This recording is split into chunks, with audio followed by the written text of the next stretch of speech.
I was a member of an organized crime group, the gang-related kidnapping, and I also got charged with commercial drug supply and firearm. Congratulations. Takbir. Allahu Akbar.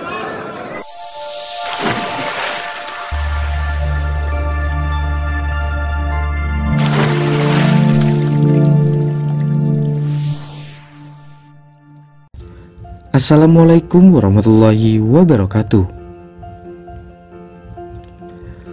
Pria ini bernama Oskar Jerkielo, pria kelahiran Polandia yang sebelumnya menganut agama Katolik. Dalam video singkatnya, Oskar pun menceritakan kehidupan kelam yang dia jalani sebelum dia akhirnya memutuskan untuk bersyahadat. For now.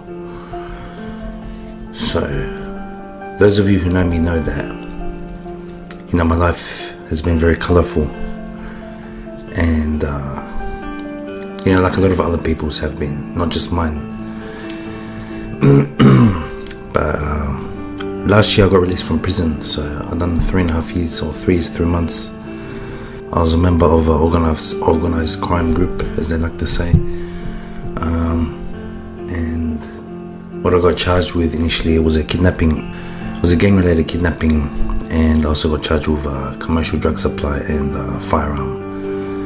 And what happened was, I pled guilty to everything. So I don't know if you know how it works in Australia, but if you plead guilty to everything runs concurrent. So what happened was, my legals, they negotiated that the kidnapping got downgraded to take and detain. And the firearm, it didn't have my prints or DNA on it, it actually had someone else's fingerprint on it. And the commercial drug supply, well, they couldn't prove that I was actually supplying the drugs, so obviously those drugs there in the garage of the house I was staying at, and they couldn't recover any text messages or any cash or anything that linked me to supplying the actual drugs. So all they could get me for was warehousing. And the firearm was in the same bag as the drugs, it was in a gym bag. My DNA was on the strap of the gym bag. Dia pun akhirnya ditangkap dan dimasukkan ke penjara. Di sanalah dia bertemu dengan beberapa teman muslim yang memberikannya buku tentang Islam yang kemudian dia baca hingga habis. Anyway, during my time in prison, prison isn't what made me Muslim. Is actually I did learn about Islam in prison. There was a few Muslim boys which I got along with, and they'll give me many books to read, and I was reading with an open mind, but my heart didn't completely open to it. Setelah dibebaskan dari penjara, Oskar mengikuti kursus bahasa Arab karena ingin tinggal di Dubai. So I got released last year, was March 2022. Now it's June 2023. I was studying language because obviously I'm Polish, but I grew up in Australia, in Sydney, and Polish is my first language. So when I started school, Catholic school, with English I could only speak Polish. I learned English at school. Obviously I got an Australian accent, so now my English is better than my Polish now. But I was learning Spanish when I got out of prison, because I wanted to spend time in Latin America. And what happened was I wanted to learn some Arabic because I wanted to spend some time in Dubai. So I went to a language exchange platform, and on there I met a lot of Algerian people. I added a few of them on my Instagram, and I was sending me reels on Instagram, these reels, Islamic reels. So I was watching, and everything was making sense to me. I see the light.